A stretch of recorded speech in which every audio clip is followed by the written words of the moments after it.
নমস্কাৰ, এই মুহূৰ্তত লৈ আহিছোঁ আপোনালোকৰ কাৰণে অসমৰ লগতে দেশ বিদেশৰ বহুকেইটা গুৰুত্বপূৰ্ণ খবৰ। প্ৰতিটো খবৰে আপোনালোকে জনাটো অতিকৈ প্ৰয়োজনীয়।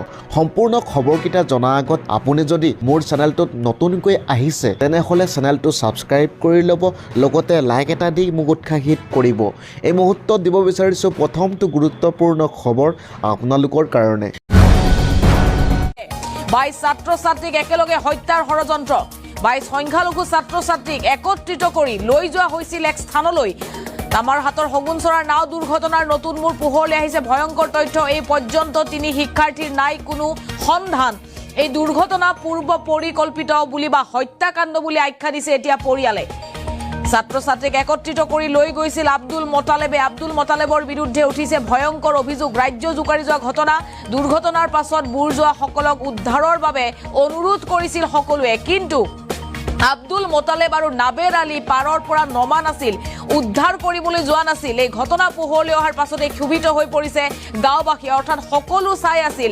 22 শিক্ষাৰ্থীক জানি বুজি একত্ৰিত কৰি একেখন নাওতে, টুলুঙা নাওতে উঠাই দিছিল বুলি অভিযোগ আনিছে অভিভাৱক মোক্তাবৰ পৰা, অৰ্থাৎ মোক্তাব মানে মাদ্ৰাছাৰ পৰা ছাত্ৰ-ছাত্ৰীসকলক লৈ যোৱা হৈছিল। অভিভাৱকক নজনাকৈয়ে লৈ যোৱা হৈছিল 22 শিক্ষাৰ্থীক, অৰ্থাৎ 22 শিক্ষাৰ্থীক যে নাওত উঠাই অন্য স্থানলৈ লৈ গৈছে অভিভাৱকে গম পোৱা নাছিল। কেৱল মোক্তাবৰ অনুমতি লৈহে লৈ যোৱা হৈছিল শিক্ষাৰ্থীসকলক। আৰু 22 মাদ্ৰাছাৰ শিক্ষাৰ্থীৰ সৈতে ভয়ংকৰ ঘটনা।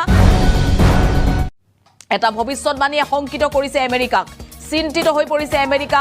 ডোনাল্ড ট্ৰাম্প এতিয়া শংকিত। শক্তি নাথাকিব ডোনাল্ড ট্ৰাম্পৰ, শাৰীৰিকভাৱে শক্তিহীন হৈ পৰিব ডোনাল্ড ট্ৰাম্প।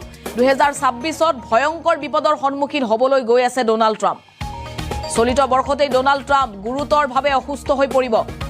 শক্তি হেৰুৱাই পেলাব ডোনাল্ড ট্ৰাম্পে। পেৰুৰ তান্ত্ৰিকৰ দলৰ ভয়াৱহ ভৱিষ্যৎবাণীৰ পাছতে সমগ্ৰ বিশ্বজুৰি তোলপাৰ লাগিছে। সাজু হওক আমেৰিকা, এই বুলি সাৱধানবাণী দিছে পেৰুৰ তান্ত্ৰিকৰ দলটোৱে। ইতিমধ্যে তান্ত্ৰিকৰ দলটোৰ বহু ভৱিষ্যৎবাণী সত্য প্ৰমাণিত হৈছে।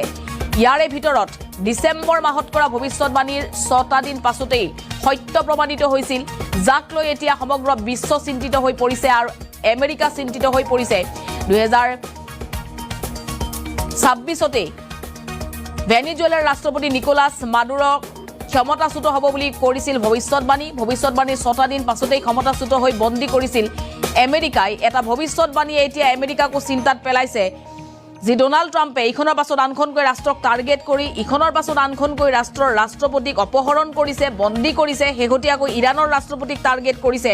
সেই ডোনাল্ড ট্ৰাম্প এতিয়া শক্তিহীন হৈ পৰিব চলিত বৰ্ষতেই। মুখ্যমন্ত্ৰীৰ মন্তব্যৰ বিৰুদ্ধে এতিয়া উচ্চতম ন্যায়ালয়ত দ্বাৰস্থ হৈছে জমিয়ত উলেমা ই হিন্দ। মেহমুদ মাদানীৰ জমিয়ত উলেমা ই হিন্দে দাখিল কৰিছে এতিয়া মুখ্যমন্ত্ৰীৰ বিৰুদ্ধে আবেদন। 26 নিৰ্বাচনৰ পূৰ্বে ক্ৰমাৎ ভেটি শক্তিশালী হৈছে কংগ্ৰেছ দলৰ। আৰম্ভ হৈ গ'ল 26ৰ মহাযুদ্ধ।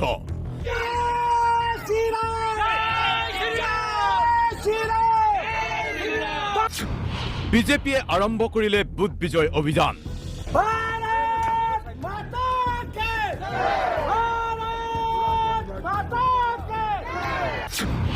কংগ্ৰেছে আৰম্ভ কৰিলে সময়ৰ পৰিৱৰ্তন যাত্ৰা। স্বয়ং মুখ্যমন্ত্ৰীয়ে লগালে বুথ সভাপতিৰ ঘৰত ষ্টিকাৰ। বুথে বুথে আৰম্ভ হ'ল এক উৎসৱমুখৰ পৰিৱেশ। মুখ্যমন্ত্ৰী ডক্টৰ হিমন্ত বিশ্ব শৰ্মাই আজাৰাত বুথ সভাপতিৰ বাসগৃহত ষ্টিকাৰ লগাই আৰম্ভ কৰিলে বিজেপিৰ নিৰ্বাচনী প্ৰচাৰ অভিযান, বুথ বিজয় অভিযান।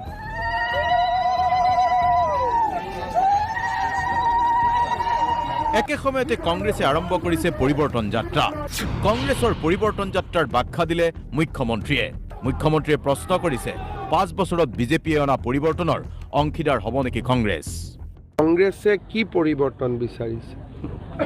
প্ৰথম আমি গড় হত্যা বন্ধ কৰিলোঁ, তেওঁলোকে আকৌ আগলৈকে পৰিৱৰ্তন কৰিব খোজে যাতে গড় হত্যা আৰম্ভ হয়। আমি টকা নিদিয়াকৈ চাকৰিৰ ব্যৱস্থা কৰিলোঁ। এতিয়া এইটো তেওঁলোকে কি পৰিৱৰ্তন কৰিব? মানে টকা লৈ পেলাই চাকৰি দিয়া। পৰিৱৰ্তন কৰিবলগীয়াটো একো নাই। এতিয়া পৰিৱৰ্তন কৰিলে উল্টা পৰিৱৰ্তনহে কৰিব লাগিব। গাড়ীৰ চকাটো আগৰ ফালে গৈছে তেওঁলোকে ক'ব লাগে যে বৰ্তমান হোৱা পৰিৱৰ্তনক আমি আৰু অধিক ত্বৰান্বিত কৰিম পৰিৱৰ্তনটোক আৰু দুৰন্ত কৰিম ক্ষিপ্ৰ কৰিম তেওঁলোকে কৈছে পৰিৱৰ্তন কৰিম তাৰমানে টকা নিদিয়াকৈ দিয়া চাকৰিটো এতিয়া টকা দিয়ালৈ পৰিৱৰ্তন কৰিব আৰু কি পৰিৱৰ্তন কৰিব তেওঁলোকে এক প্ৰকাৰ নিৰ্বাচনী প্ৰচাৰসূচী আৰম্ভ কৰিয়ে মুখ্যমন্ত্ৰীয়ে ডাইৰেক্ট টাৰ্গেট কৰি ল'লে কংগ্ৰেছক মুখ্যমন্ত্ৰীয়ে ক'লে অসমীয়াৰ বিৰুদ্ধে ডাঙৰ ষড়যন্ত্ৰৰ ঘাটি এতিয়া ৰাজীৱ ভৱন এটা ডাঙৰ অসমীয়াৰ বিৰুদ্ধে ষড়যন্ত্ৰৰ ঘাটি এটা ৰাজীৱ ভৱন পৰিণত হৈছে তাত অকল এণ্টি আছামিজ কামবিলাকে চলি আছে পুৰা অসম বিৰোধী ৰব কংগ্ৰেছৰ সেনাপতি অৰ্থাৎ প্ৰদেশ কংগ্ৰেছৰ সভাপতি গৌৰৱ গগৈকো টাৰ্গেট মুখ্যমন্ত্ৰীয়ে ক'লে গৌৰৱ গগৈৰ পৰিয়ালৰ পাকিস্তানত কিমানটা একাউণ্ট আছে আনকি গৌৰৱ গগৈৰ আশে পাশে ঘূৰি ফুৰিছে বহু ডেঞ্জাৰাছ ব্যক্তি